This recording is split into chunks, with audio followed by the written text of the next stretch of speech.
வணக்கம் YouTube guys. இன்றைக்கி நம்ம என்ன பார்க்க போகிறோம்னா, சென்னை நகரின் இதய பகுதியாக விளங்கும் திருவல்லிக்கேணி பகுதியில் சிஎன்கே ரோட் மற்றும் பெரிய தெரு ஆகிய இடங்களை பார்க்க சுற்றுலாவாக நடைப்பயண சுற்றுலாவாக பார்க்க எண்ணியுள்ளோம். இது ஒரு முக்கியமான ஒரு பகுதி. பாருங்கள், பார்த்து இது கமெண்ட்ஸ் பதிவு.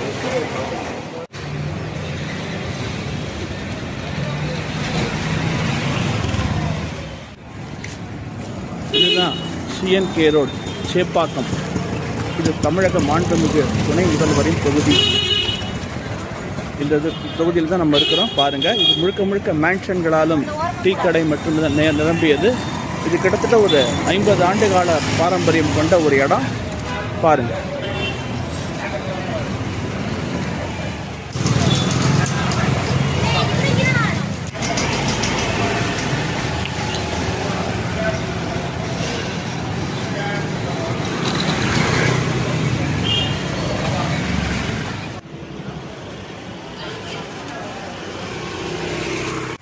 இதுதான் அருணாச்சல் ஆச்சாரி ஸ்ட்ரீட். இது 4 ரோடு ஜங்ஷன் சொல்லுவாங்க.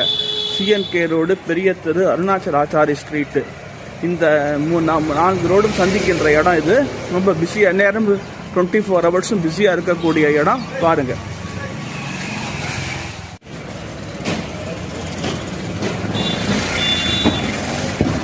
இதுதான் வீரராகவன் தெரு என்னும் பெரிய தெருவின் ஆரம்ப பகுதி. பாருங்கள்,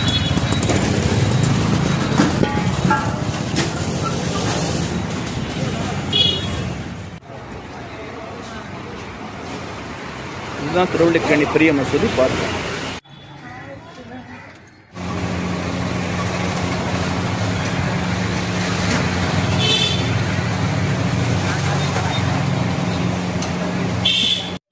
இப்போ நம்ம பெரிய தெருவின் ஊடே நடந்து சென்றிருக்கிறோம். இதுதான் ஒரு முக்கியமான ஒரு இது. இந்த கிட்டத்தட்ட பார்த்தீங்கன்னா மேன்ஷன்ஸு, ரெசிடென்ஷியல் ஏரியாஸு, ஷாப்ஸுன்னு நிறையாவே இருக்குது. பாருங்கள்,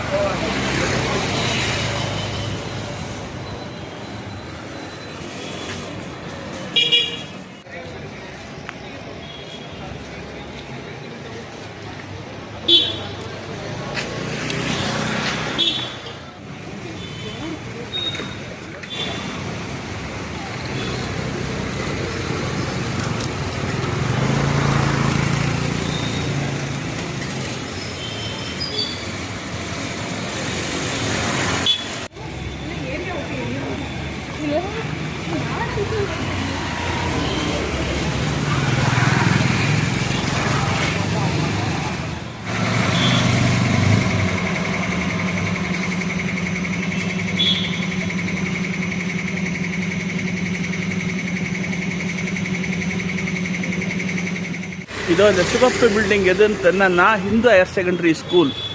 திருவல்லிக்கேணி பகுதியின் பழமை வாய்ந்த கல்வி நிறுவனங்களில் ஒன்று.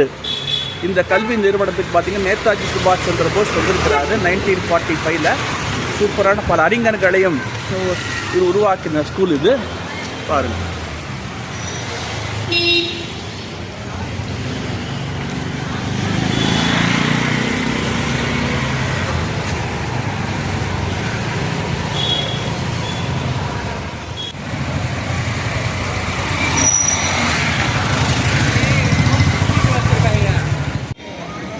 இதுதான் பெரிய தெரு அருள்மிகு விநாயகர் கோவில். இது ரொம்ப பழமை வாய்ந்த ஒரு கோவில். திருவல்லிக்கேணி பெரிய தெரு மக்களுக்கு பைக் கிராஃப்ட் ஷூட் பண்ணுற மக்களுக்கு ரொம்ப இது பிரசித்தி பெற்ற கோவில். பக்தர்கள்லாம் இங்கே தான் வருவாங்க. குறிப்பாக விநாயகர் சதுர்த்தி காலங்களில் கும்பல் அதிகமாக இருக்கும். எனவே இந்த கோவிலுக்காக விநாயகர் அவர்களை பெறுங்கள் என்று கூறிக்கொண்டு எனது உரையை முடித்துக் கொள்கிறேன். நன்றி, வணக்கம். இந்த யூடியூப் நாங்கள் தொடர்ந்து பாருங்கள். யூடியூப் சேனலை சப்போர்ட் பண்ணுங்கள். நன்றி, வணக்கம். ஜாய் ஹிந்த். விஜயகுமார்.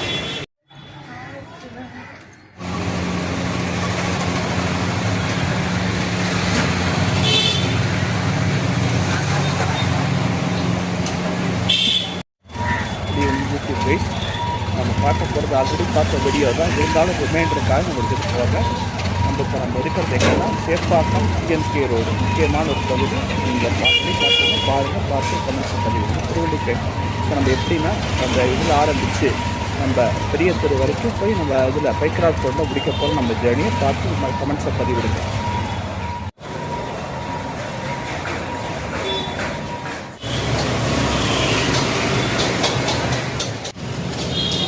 இந்த பகுதி பார்த்தீங்கன்னா முழுக்க மேன்ஷன்களாலேயும் ஷாப்ஸ்களை நம்பியது கமர்ஷியல் ஏரியா. இது பார்த்திங்கன்னா எல்லாமே வெளியூர்லேருந்து தங்கி இங்கே வந்து வேலை பார்க்குறவங்களுக்காக உருவாக்கப்பட்ட கமர்ஷியல் மேன்ஷன்ஸு. அதைத்தான் நம்ம பார்க்க போகிறோம். இது பாருங்கள், இது பண்ணுங்கள். இதே பகுதியில் கடந்த 45 ஆண்டுகளுக்கு முன் வசித்தவன் என்பதில் நான் பெருமை கொள்கிறேன்.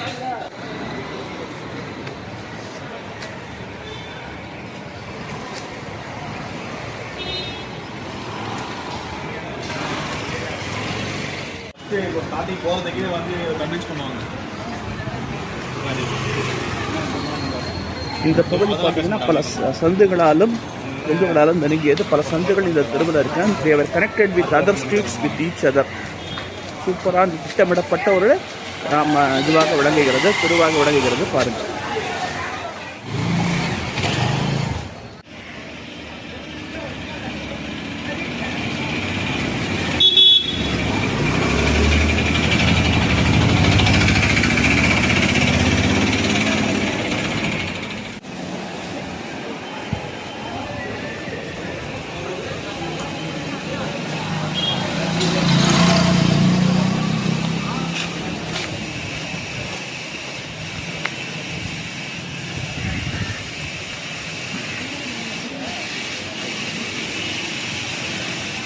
இது வந்து இப்போ நாம் இருக்கிற இடம் வந்து Arunachal Achari street, big street, CNK road 3 தெருக்களும் சந்திக்கிற இன்டர்செக்ஷன்.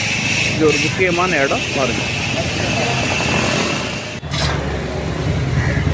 இதுதான் பெரிய தெருவுடைய துவக்கம். பாருங்கள். இங்கே தான் திருவள்ளிக்கேணி மாஸ்க் இருக்குது. பைக்ராஃப்ட் ரோடு வரைக்கும் கொண்டு போய் முடியுது. பாருங்கள். இதுவும் திருவள்ளிக்கேணி பெரிய மசூதி. இப்போ இந்த சுற்றி மதராசா சுற்றி இருக்குது. பாருங்கள். இங்கே வந்து தொழுகை நடந்து உள்ளே வராங்க.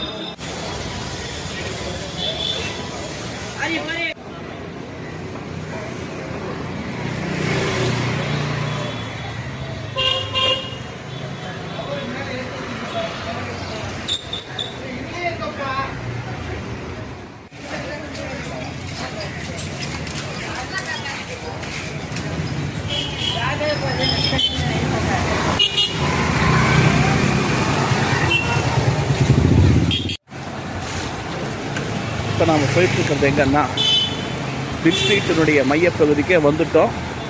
இது வந்து மேன்ஷன்களாலும் குடியிருப்பு பகுதிகளாலும் நிறைந்த ஒரு பகுதி. இதை ஒட்டி தான் நம்ம போயிட்டுருக்குறோம். குறிப்பாக நிறைய மேன்ஷன்ஸ்னு பார்த்துருப்பீங்க. நம்ம குடியிருப்பு பகுதிகள் மற்றும் இந்த மாதிரி இது இருக்குது. பாருங்கள். இதுதான் வசந்த மண்டபம். குறிப்பாக இந்த விநாயகர் கோவிலுக்கு வராங்க. இந்த சாமி இங்கே தான் வைப்பாங்க. இதுதான் இங்கே தான் ஒரு சாமியை பண்ணுவாங்க. பாருங்கள். நவராத்திரி போது ரொம்ப விசேஷமாக இருக்கும். இதுதான் வசந்த மண்டபம். இது திருவள்ளிக்கேணி பெரிய தெருவுடைய முக்கிய அடையாளங்களில் ஒன்று. இதுதான் வந்து கானாபாக் ஸ்ட்ரீட்டு. இந்த ஸ்ட்ரீட் பேர் கானாபாக் ஸ்ட்ரீட் பேர். இது நேர் இந்த road Thiruvallikeni high road Tiruvannamalai Sivan கோயிலும் இதை இணைக்கின்ற ஒரு தெரு. இந்த பெரிய தெருவிலிருந்து பாருங்கள். இதுதான் வந்து லைப்ரரி. இது வந்து முழு நேர நூலகம். ரொம்ப வருஷமாக கிட்டத்தட்ட எனக்கு தெரிஞ்சு ஒரு 50 வருஷமாக இந்த நூலகம் இயங்குகின்றது. தமிழ்நாடு அரசால் நிர்வகிக்கப்படுகிறது. சென்னை மாவட்ட நூலக ஆணைக்குழுவால் நிர்வகிக்கப்படுகிறது.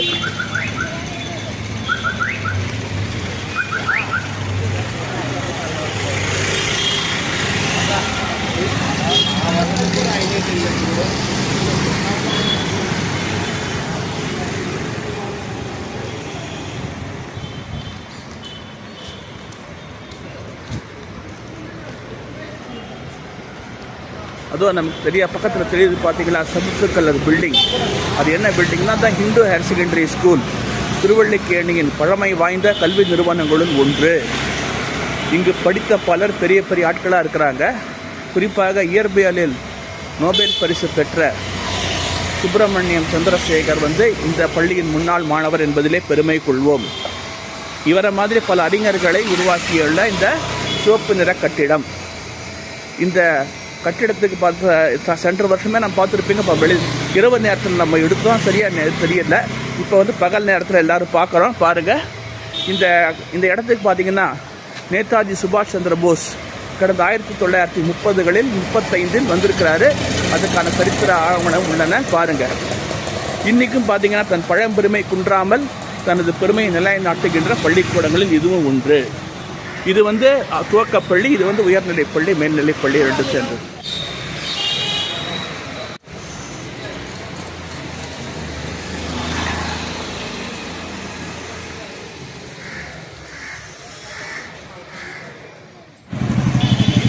இதன் இறுதி பகுதியாக நம்ம பெரிய தெரு பிள்ளையார் கோவிலுக்கு வந்துட்டோம்.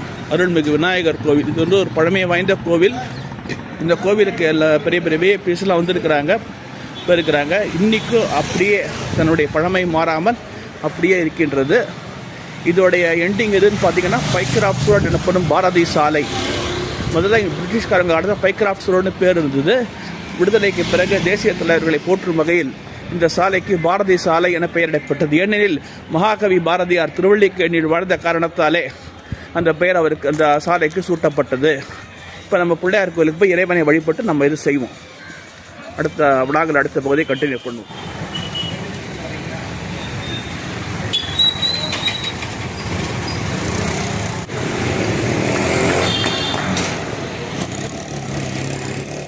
இப்போ நான் நின்றுட்டுருக்கிறது எங்கள் இடம் தான், இந்த இடம் தான்.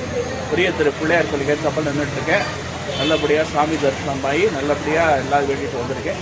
ரொம்ப ஒரு மனசுக்கு இதமான ஒரு மன அமைதிக்கு அனைவரும் வர வேண்டிய ஒரு இடம். இந்த பிள்ளையார் சதுர்த்தி போது இந்த இடம் ரொம்ப விசேஷமாக இருக்கும். எல்லாரும் வாங்க அந்த கோயிலில் இறைவனை வழிபட்டு உங்களுடைய வேண்டுதலை நிறைவேற்றி கொள்ளுங்கள். அடுத்து நம்ம பார்க்க போகிறதுனா பைக்ராஃப்ட்ஸ் ரோடு.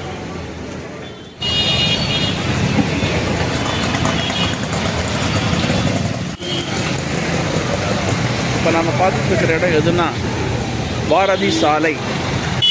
பைக்ராஃப்ட்ஸ் ரோடுன்னு பேர் இந்த இடம் பேர். நான் சொல்லியிருக்கேன் இல்லையா, பிரிட்டிஷ்காரங்க நம்ம நாட்டை ஆண்ட போது இந்த சென்னை பைக்ராஃப்ட்ஸ் ரோடு தங்களுடைய பேரை வச்சாங்க.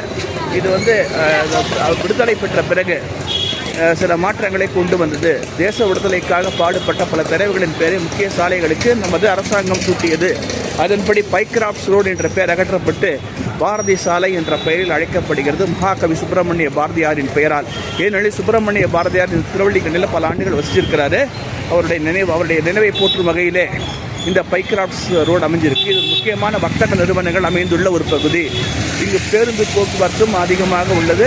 எல்லா இடங்களுக்கும் இங்கேருந்து பேருந்து சென்னை மாநகரின் எல்லா இடங்களுக்கும் பேருந்து இருக்குது. பார்த்துக்கு இப்படியே நேரம் போனீங்கன்னா மெரினா பீச் வந்துடும். கண்ணகி சில மெரினா பீச் வந்துடும். இந்த இடத்தோட நேரம் போனீங்கன்னா பாருங்க. வலதுகை பக்கம் திரும்பினீங்கன்னா பார்த்தசாரதி கோவில் வரும். 108 திவ்ய தேசங்களில் ஒன்றான பார்த்தசாரதி கோவில் வரும்.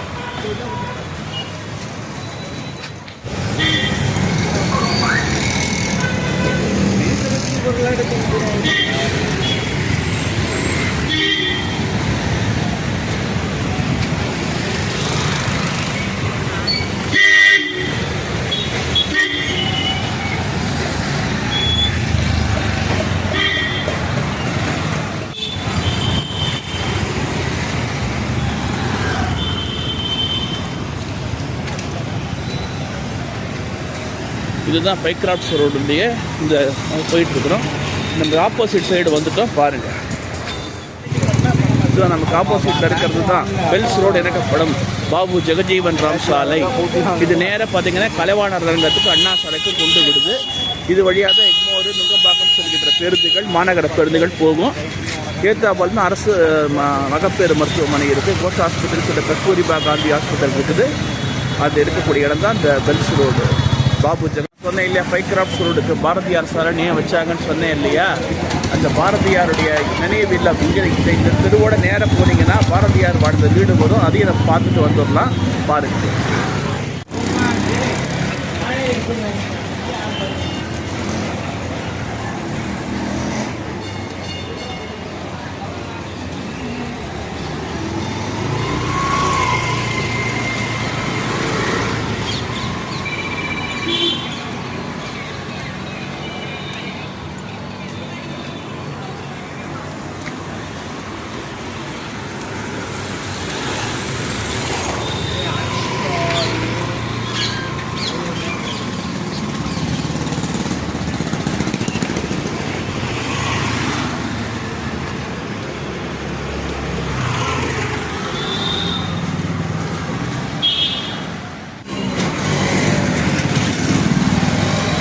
இப்போ நம்ம ட்ராவல் பண்ணிகிட்டு இருக்கிறது எந்த இடம்னா சிங்கராச்சாரி தெருன்னு ஒரு முக்கியமான தெரு. இது பார்த்திங்கன்னா குடியிருப்பு பகுதிகள், வங்கிகள், கடைகள் மற்றும் இதர பகுதிகளால் நிரம்பியது. இங்கேருந்து பார்த்திங்கன்னா நேரம் நம்ம மகாகவி பாரதியார் வாழ்ந்த இல்லத்தை பார்த்துவிட்டு நம்ம மகாகவி பாரதியார் தனது தேசப்பற்றால், தனது தேசபக்தி பாடல்களால் உறங்கி கிடந்த இந்திய மக்களை தட்டி எழுப்பி நாட்டு விடுதலைக்கு வித்திட்ட மகாகவி சுப்பிரமணிய பாரதியார் வாழ்ந்த வீட்டை பார்க்க போகிறோம். பார்த்துட்டு அப்படியே நம்ம இடத்திற்கு திரும்ப போகிறோம். பாருங்கள். இப்பொழுது நம்ம யூடியூப் பேஸ் இப்போ நம்ம எதை பார்க்கணும் வந்தோமோ அது பார்த்துட்டோம். சுப்பிரமணிய பாரதியார் நினைவு இல்லம், அவர் வாழ்ந்த வீடு. இது பார்த்தீங்கன்னா அவர் வாழ்ந்த வீடு. இந்த ஒவ்வொருவரும் தேசபக்தியுடைய ஒவ்வொருவரும் காண வேண்டிய இடம். தனது எழுச்சிமிகு பாடல்களால் உறங்கி கிடந்த இந்திய மக்களை எழுப்பி தேசப்பற்றை ஊட்டி நாட்டு விடுதலைக்கு தயார் செய்தவன் மகாகவி சுப்பிரமணிய பாரதியார். அப்படிப்பட்ட ஒரு மாபெரும் கவிஞர் வாழ்ந்த இந்த இல்லம். இதை பாருங்கள். பார்த்துட்டு இங்கே ஒவ்வொரு நாட்டுப்பற்றுடைய ஒவ்வொரு குடிமகனும் இந்த இடத்தை பார்க்க வேண்டிய இடம் பார்க்கணும். இப்போ நம்ம என்னென்ன போட்டிருக்காங்க பார்வை நேரம் என்னன்னு பாருங்கள்.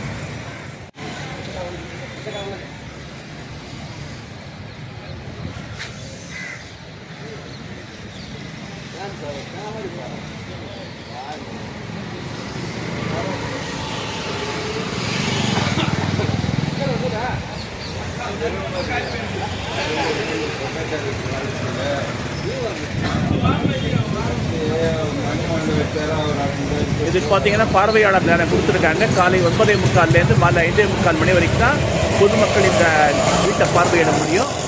எனவே பொதுமக்களே இந்த இடத்துக்கு வாங்க, நாட்டு விடுதலையை போற்றுங்கள், உங்களுக்காக போராடிய இந்த மாபெரும் கவிஞனை போற்றுங்கள், நாட்டுக்காக உழையுங்கள் என கூறிக்கொண்டு இந்த உரையை முடித்துக் கொள்கிறேன். இந்த விழாவை முடிச்சுக்கிறேன். நன்றி, வணக்கம், ஜாய் ஹிந்த்.